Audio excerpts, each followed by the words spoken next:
بیلا کی عید، آئمہ بخاری۔ حالہ اور بیلا دو بہنیں تھیں جو جنگل کے ایک کونے میں جدید طرز کے بنے ایک گھر میں رہتی تھیں۔ وہ دونوں بہنیں اپنی امی کے ساتھ اس خوبصورت گھر میں رہتی تھیں اور ان میں بہت ہی اچھی عادات تھیں۔ آہا، الحمدللہ، صبح عید ہے! ٹی وی پر خبر دیکھتے ہی بیلا نے اپنے ننھے منھے بستر پر گرتے ہوئے کہا، واہ، مبارک ہو پیاری بہن، عید کی خوشی تو خاص تمہارے لیے ہی ہے۔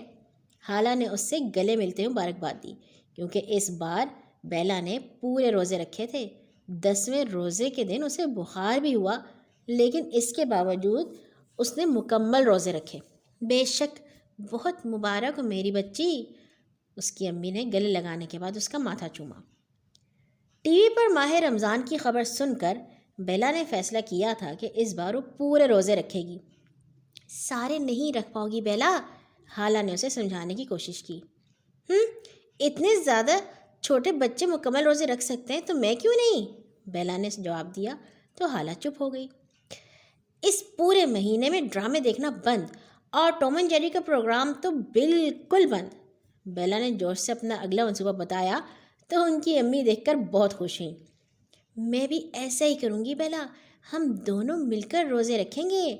حالہ نے بھی اس کی ہاں میں ہاں ملائی۔ ٹھیک ہے میری بچیوں، صبح سحری کے لیے تیار رہنا، انشاءاللہ ہم سب روزہ رکھیں گے۔ اماں نے اپنی دونوں بیٹیوں کے جذبے کو دیکھا اور روزہ رکھنے کی خوشخبری سنائی۔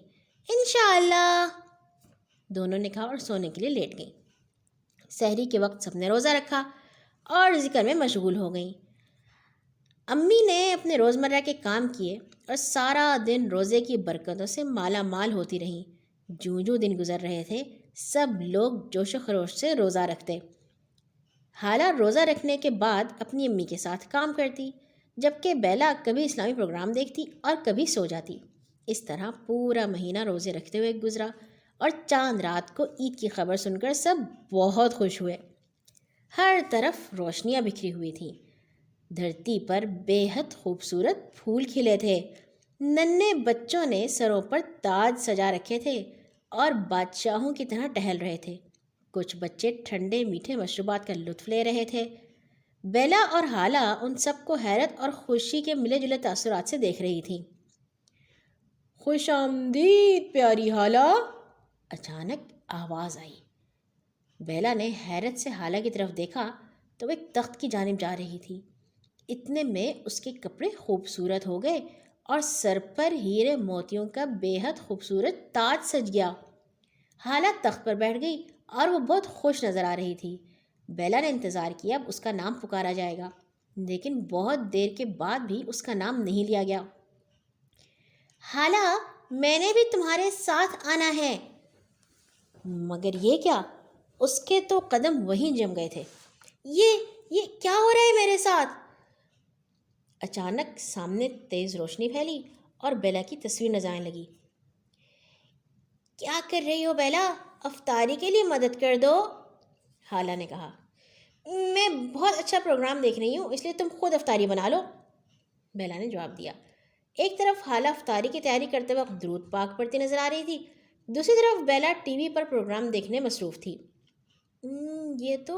یہ تو ماہ رمضان کی بات ہے۔ یہ دوسرا منظر شروع ہو گیا۔ اپنے چارجر کی تار حالہ کے چارجر سے بدل لیتی ہوں، اس طرح میرا موبائل جلدی چارج ہوگا۔ اور چارجر کی تار بیلا نے چوری کر لی۔ روزے میں چوری، اوف، یہ کیا میں نے؟ منظر پھر سے تبدیل ہونے لگا۔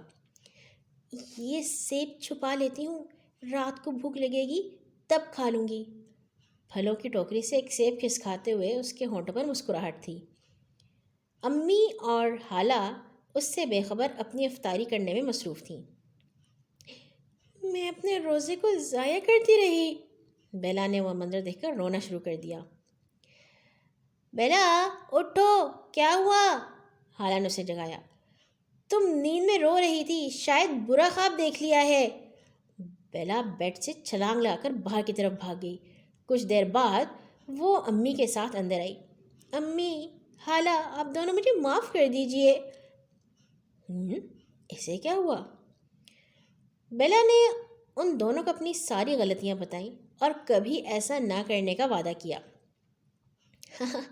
آج واقعی عید ہے پیاری بیلا، اللہ تعالیٰ نے واقعی تمہیں انعام دیا ہے کیونکہ تم نے سب برے کاموں سے توبہ کر لی ہے۔